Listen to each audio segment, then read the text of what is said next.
Hello বন্ধুরা, আজকে আমি আলুর যে রেসিপিটা বানিয়ে দেখাবো সেটা আপনারা কম বেশি সবাই বিয়েবাড়িতে খেয়েছেন। সকলে হয়তো বুঝতেই পেরে গেছেন আমি কি বানাচ্ছি। স্টাফড আলুর দম। তার জন্য প্রথমে আমি আলুগুলোর খোসাগুলোকে ছাড়িয়ে ভালোভাবে ধুয়ে পরিষ্কার করে নিয়েছি। আলুর ওপরের অংশটা ছুরি দিয়ে কেটে নিয়ে একটা চামচের সাহায্যে আলুর শাঁসটাকে খানিকটা বের করে গর্ত করে নিতে হবে। ঠিক এই রকম ভাবেই সমস্ত আলুগুলোকে কেটে নিয়ে শাঁস বার করে গর্ত করে নেব। দেখতেই পাচ্ছেন সমস্ত আলুগুলোকে একই রকম ভাবে কেটে নিয়েছি। এরপর আলুটাকে 1.5 চামচ মতো লবণ, 1.5 চামচ মতো হলুদ গুঁড়ো আর সামান্য লঙ্কা গুঁড়ো দিয়ে ভালোভাবে মাখিয়ে নেব। খানিকক্ষণের জন্য এটা এখানেই রেখে দেব। ততক্ষণে দুটো টমেটোর পিউরি বানিয়ে নিয়েছি। 10-12টা কাজু বাদাম ভিজিয়ে রেখে দিয়েছি, যেটার একটা পেস্ট বানিয়ে নেব। এরপর আলুগুলোকে ভেজে নেব, তাই জন্য কড়াইতে একটু বেশি করেই সর্ষের তেল নিয়ে নিলাম। এই একই তেলেই পুরটাও বানিয়ে নেব। তেলটা গরম হয়ে গেলে এক এক করে আলুগুলো ভাজার জন্য কড়াইতে দিয়ে দেব। আলুগুলোকে কিন্তু এখানে খুব ভালোভাবে লাল লাল করে ভেজে নিতে হবে। আলুটা ভালো ভাজা হলে সিদ্ধ হতেও খুব একটা বেশি সময় লাগবে না। আলুগুলো লাল লাল করে ভাজা হয়ে গেলে একটা প্লেটে এবার তুলে রেখে ঠান্ডা করতে দেব। এখনই কিন্তু আলুগুলো 50% মতো সিদ্ধ হয়ে গেছে। তেলটা অনেকটা বেশি ছিল, তাই তেলটা অনেকটাই কমিয়ে নিয়েছি। এবার ওই গরম তেলে আলুর যে অংশগুলো বেরিয়েছিল সেটা দিয়ে দিলাম। আলুটাকে ভালোভাবে ভাজার সাথে সাথে কুচিয়ে রাখা কাঁচা লঙ্কা দিয়ে দিচ্ছি আর লবণও দিলাম, যাতে আলুটা তাড়াতাড়ি নরম হয়ে যায়।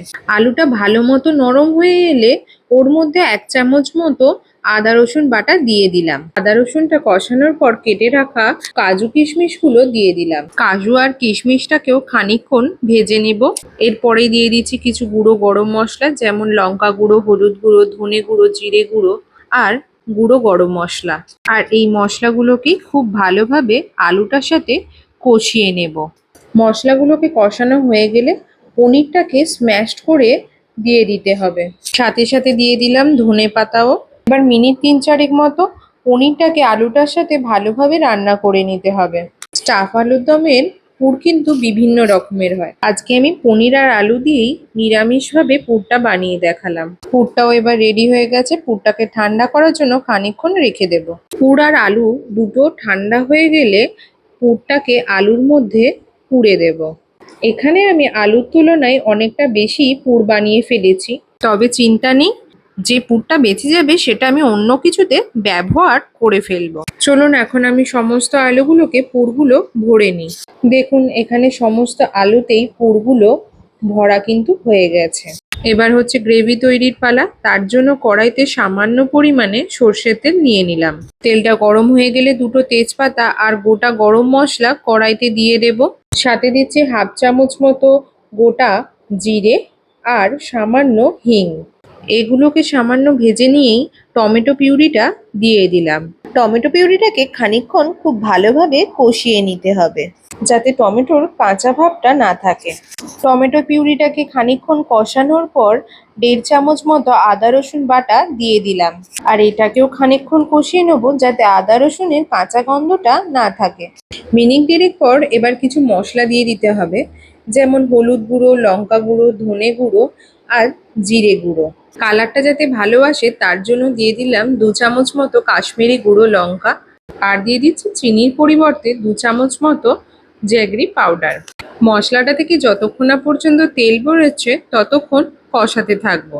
এখানে আপনারা দেখতেই পাচ্ছেন মশলাটা থেকে হালকা হালকা তেল বেরোনো শুরু হয়ে গেছে।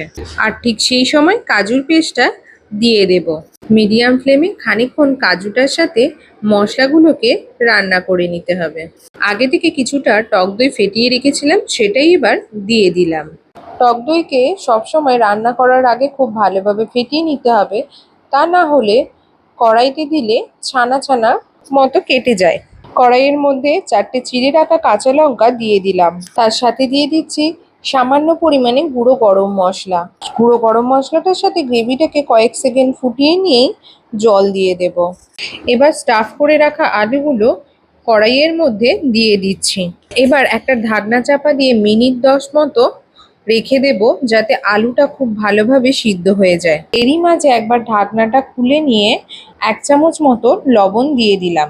10 মিনিট পর ঢাকনাটা খুলে এবার দেখে নেব আলুটা সিদ্ধ হয়েছে কিনা। আলুটা তো সিদ্ধ হয়েই গেছে। টক দই দিয়েছিলাম বলে অনেকখানি জলও বেরিয়েছে। এর মধ্যে আরো খানিকটা গুঁড়ো গরম মশলা আর রোস্ট করে রাখা কাসুরি মেথি দিয়ে দিলাম। এবার এটাকে মিনিট 1-2 ফুটিয়ে নিয়েই গ্যাসের ফ্লেমটা বন্ধ করে দেব। আজকে স্টাফ আলুর দম পুরোপুরি রেডি হয়ে গেছে। আশা করি ভিডিওটা আপনাদের ভালো লেগেছে।